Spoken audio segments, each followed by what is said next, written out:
en lo más profundo de los muros del monasterio de San Gregorio, Fray Elías se destacaba por su dedicación al estudio y a la copia de manuscritos. Su celda, repleta de pergaminos y tinteros, parecía el rincón de un hombre totalmente entregado a la fe y el conocimiento. Sin embargo, su rutina monástica escondía un secreto: las noches eran su debilidad.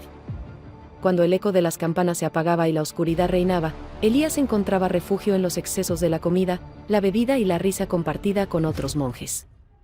Aunque aspiraba a la pureza espiritual, sus deseos terrenales lo llevaban a romper los votos que alguna vez juró cumplir. Por su parte, hermana Clara, en el convento de Santa Beatriz, representaba la imagen de la devoción y la virtud. Siempre rodeada de flores del huerto y con su rosario entre las manos, inspiraba respeto y admiración. Sin embargo, dentro de su corazón libraba una lucha silenciosa. Clara había sido enviada al convento contra su voluntad, un destino impuesto por su familia. Aunque intentaba encontrar consuelo en la oración, las noches traían consigo recuerdos y emociones que la alejaban de la castidad y la obediencia. En secreto, buscaba un equilibrio entre sus creencias y los anhelos que se negaban a ser silenciados. Antes de continuar, asegúrate de suscribirte y dar me gusta. Los monasterios y conventos como San Gregorio y Santa Beatriz eran vistos por el exterior como baluartes de pureza y devoción. Sus imponentes muros de piedra y sus cantos solemnes proyectaban una imagen de santidad inquebrantable. Sin embargo, tras esas paredes, la realidad era mucho más humana y contradictoria. Los monjes y monjas, lejos de ser perfectos, enfrentaban sus propias debilidades, deseos reprimidos y momentos de duda. Lo que para muchos era un ideal sagrado, para ellos era una lucha constante entre lo que se esperaba y lo que realmente eran. Durante el día, los monjes del monasterio de San Gregorio seguían una rutina de austeridad y disciplina alimenticia. Las reglas monásticas establecían ayunos estrictos, donde los alimentos eran limitados a pan, verduras y un poco de agua. Esta aparente sobriedad alimentaba la imagen de devoción y sacrificio que proyectaban al exterior. Sin embargo, al caer la noche, esa rutina cambiaba drásticamente. Las sombras de la oscuridad daban lugar a banquetes abundantes, donde el pan recién horneado, pasteles dulces y hasta mariscos se convertían en protagonistas de largas veladas clandestinas. Fray Elías era uno de los asistentes habituales a estos festines nocturnos. Aunque durante el día aparentaba cumplir con sus votos de pobreza y moderación, las festividades especiales eran su debilidad.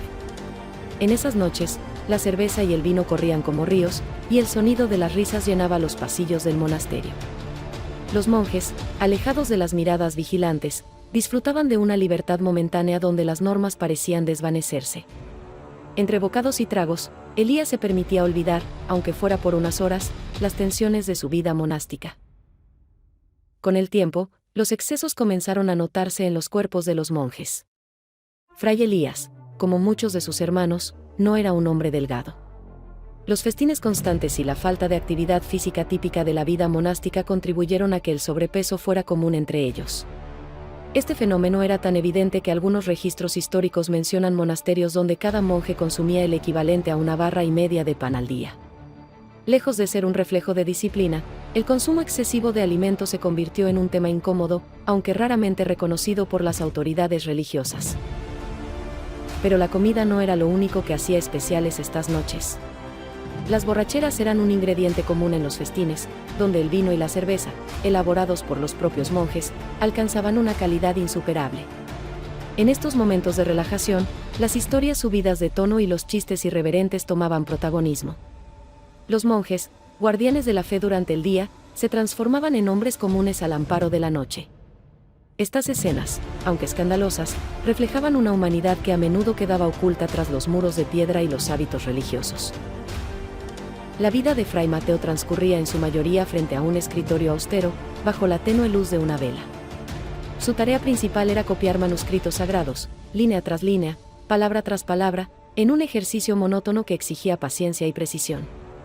Aunque dedicaba horas a esta labor, su mente, inquieta y creativa, buscaba escapatorias para aliviar el tedio. Fue así como sus manos, además de transcribir oraciones y salmos, comenzaron a llenar los márgenes de los pergaminos con dibujos. Lo que parecía ser una distracción inofensiva se convirtió en una ventana hacia su imaginación y sus emociones ocultas.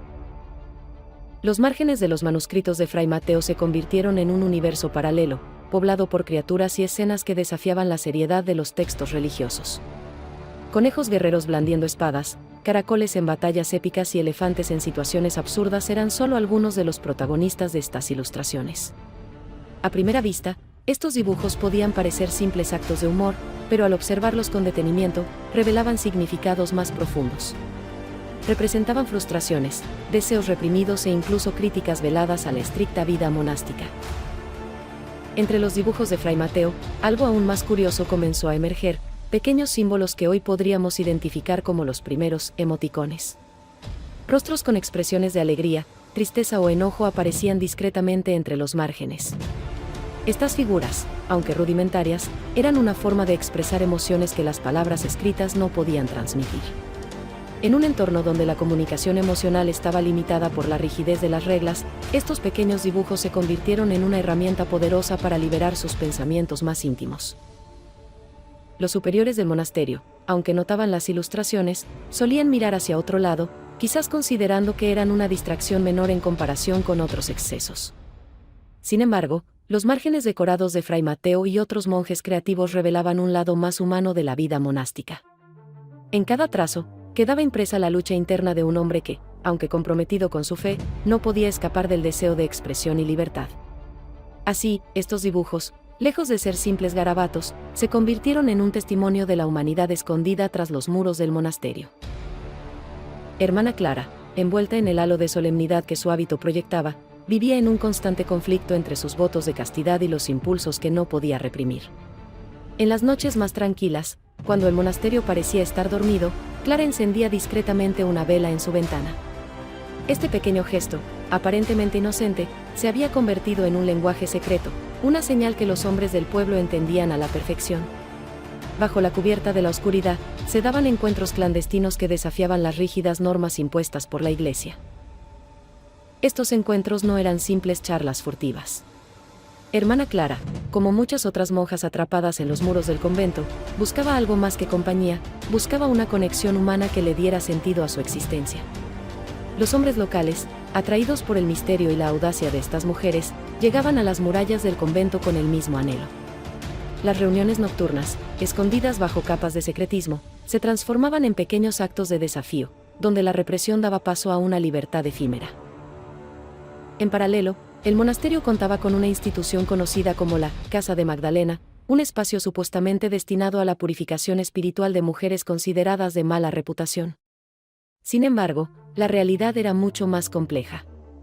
Estas casas, lejos de cumplir su objetivo oficial, a menudo se utilizaban como espacios de indulgencia secreta. Hermana Clara y otras monjas encontraron en estos lugares un refugio para explorar lo prohibido, sin las miradas estrictas de las abadesas ni el control férreo de los superiores. Los encuentros clandestinos en la Casa de Magdalena no se limitaban solo a hombres y monjas. También eran un lugar donde se intercambiaban historias, confesiones y hasta favores entre nobles y religiosos. Hermana Clara, con su aguda inteligencia y carisma natural, se convirtió en una figura central en estas reuniones.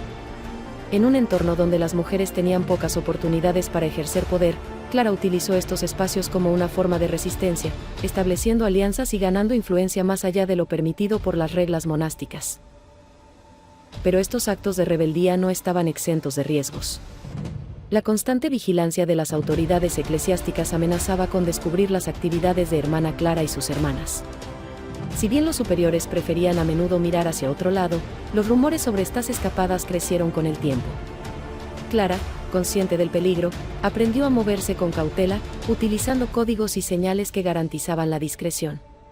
Sin embargo, su historia demuestra que incluso en un entorno de opresión, los deseos humanos y la búsqueda de conexión lograban encontrar la forma de manifestarse, desafiando las normas de su tiempo. En el monasterio de San Lucio, las festividades de Navidad eran un evento esperado con gran emoción, pero tras las solemnes celebraciones religiosas se escondían secretos que desafiaban las reglas impuestas por la Iglesia. Hermana Clara, siempre en busca de nuevas formas de desafiar las restricciones del convento, aprovechaba la ocasión para organizar reuniones clandestinas con nobles locales. Durante la Nochebuena, cuando el monasterio se sumía en la paz de la liturgia, los túneles secretos bajo el convento se llenaban de actividad. Estos pasadizos, ocultos a los ojos de la Jerar. En estas reuniones secretas, el intercambio de información y alianzas era tan importante como los actos de desafío más audaces. Hermana Clara, hábil en su capacidad para navegar entre el mundo religioso y el secular, cultivaba estas relaciones con nobles locales, quienes, a su vez, buscaban en las monjas una forma de escapatoria a las rígidas estructuras sociales que los oprimían.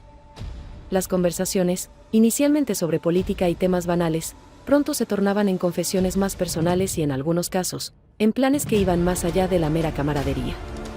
Esta convivencia secreta durante las festividades de Navidad se convirtió en una tradición anual, cada vez más intrincada y peligrosa.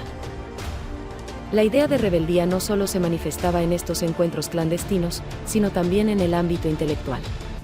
Dentro del monasterio de San Lucio existía una biblioteca oculta, conocida solo por un grupo selecto de monjas y sacerdotes, donde se guardaban textos que desafiaban los dogmas establecidos. Entre los estantes polvorientos, se encontraban libros de alquimia, astrología y filosofía pagana, obras que la Iglesia consideraba heréticas y que, por lo tanto, debían mantenerse en secreto. Hermana Clara, junto con algunas de sus compañeras más cercanas, se sumergía en estos textos prohibidos, sedienta de conocimientos que expandieran su visión del mundo, más allá de los límites establecidos por las escrituras sagradas.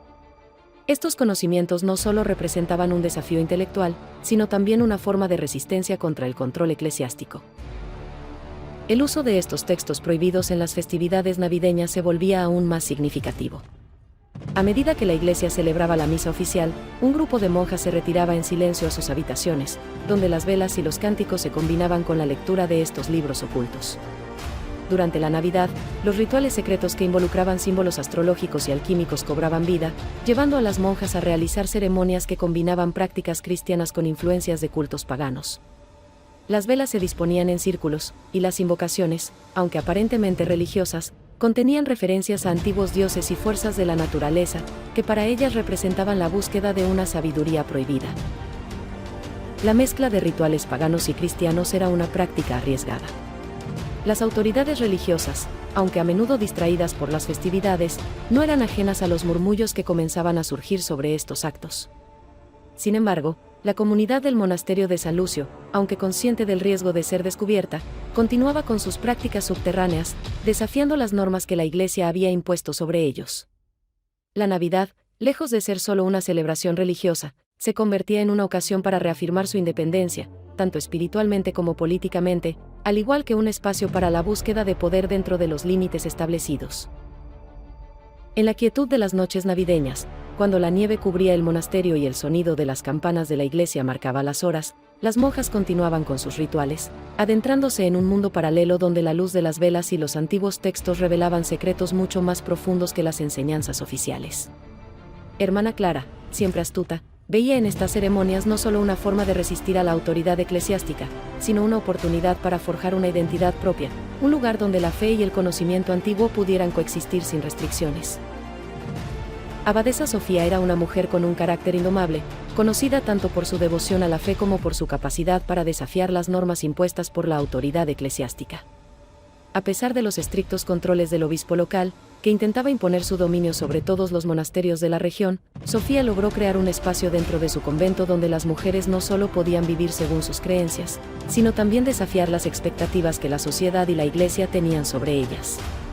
Con una mirada firme y una determinación férrea, Sofía se convirtió en una líder que defendía el bienestar de las mujeres, especialmente aquellas oprimidas por las tradiciones o por matrimonios forzados. En su monasterio, Sofía protegía a mujeres de todo tipo de orígenes. Algunas habían sido enviadas por sus familias, incapaces de escapar de matrimonios indeseados o de una vida llena de abusos. Otras habían llegado buscando refugio ante las adversidades de una sociedad patriarcal que les negaba la posibilidad de acceder a conocimientos y libertades. Para ellas, el monasterio bajo el liderazgo de Sofía se convirtió en un refugio de esperanza, un lugar donde podían redescubrir su poder interior y, por primera vez, tener control sobre sus propias vidas. El liderazgo de Sofía era tan fuerte que, incluso con la presencia constante del obispo local y su intento por controlar las decisiones del convento, ella mantenía una postura desafiante. Sofía no solo rechazaba las órdenes impuestas por el clero, sino que también incentivaba a sus monjas a pensar por sí mismas y a cuestionar las tradiciones. Mientras el obispo esperaba que las monjas se dedicaran exclusivamente a la oración y el trabajo monástico, Sofía organizaba reuniones secretas donde compartían conocimientos más allá de la teología.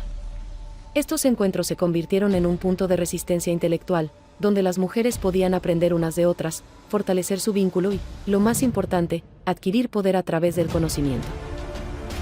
Uno de los aspectos más notables de su monasterio era la biblioteca oculta que Sofía había establecido en secreto, lejos de los ojos curiosos de la iglesia. Aquí, las monjas podían estudiar libros prohibidos, leer sobre filosofía, medicina natural y, en ocasiones, alquimia y ciencias ocultas. Sofía, consciente de los riesgos, aseguraba que estos textos fueran utilizados para empoderar a sus hermanas y no para desafiar abiertamente la autoridad de la iglesia, pero sabía que la educación era la base para que las mujeres pudieran tener una voz propia en un mundo que constantemente intentaba silenciarlas. Además del conocimiento intelectual, Sofía promovía la práctica de la medicina natural entre las monjas. En un tiempo donde las enfermedades y los males eran comunes, especialmente durante el invierno, las monjas del monasterio se convirtieron en expertas en el uso de hierbas y remedios caseros. Creaban bálsamos, ungüentos y pociones a partir de plantas medicinales que crecían en los jardines del convento. Estos remedios, aunque en muchos casos considerados brujería por la iglesia, eran altamente efectivos y les daban a las monjas un poder único, el de cuidar de la salud de la comunidad y de las mujeres que llegaban a su monasterio en busca de ayuda. El poder de Sofía no se limitaba solo al ámbito espiritual o intelectual, también se extendía a su capacidad para proteger a las mujeres. Cuando el obispo intentó interferir en los asuntos del convento, despojando a algunas monjas de sus derechos o intentando imponer nuevas restricciones, Sofía no dudaba en interponer su autoridad. En un acto de desafío, incluso llegó a enfrentarse directamente al obispo, defendiendo el derecho de las mujeres a vivir de acuerdo con sus propias decisiones. Esta resistencia abierta a las autoridades de la Iglesia no solo fortaleció la reputación de Sofía, sino que también consolidó al convento como un lugar seguro, un refugio para las mujeres que huían de la opresión social o de matrimonios abusivos. A medida que el monasterio se consolidaba como un centro de resistencia, la influencia de Sofía crecía. Las mujeres que llegaban a su puerta no solo se beneficiaban de la protección física y emocional, sino también del poder simbólico que representaba el convento en sí. Sofía les enseñaba a las monjas que la fe no debía ser una cadena que las atara, sino una herramienta de liberación. Bajo su liderazgo, el convento se convirtió en un símbolo de autonomía femenina, donde las mujeres podían desafiar las expectativas sociales, y, a través del conocimiento y la solidaridad, encontraban la fuerza para tomar las riendas de sus propias vidas.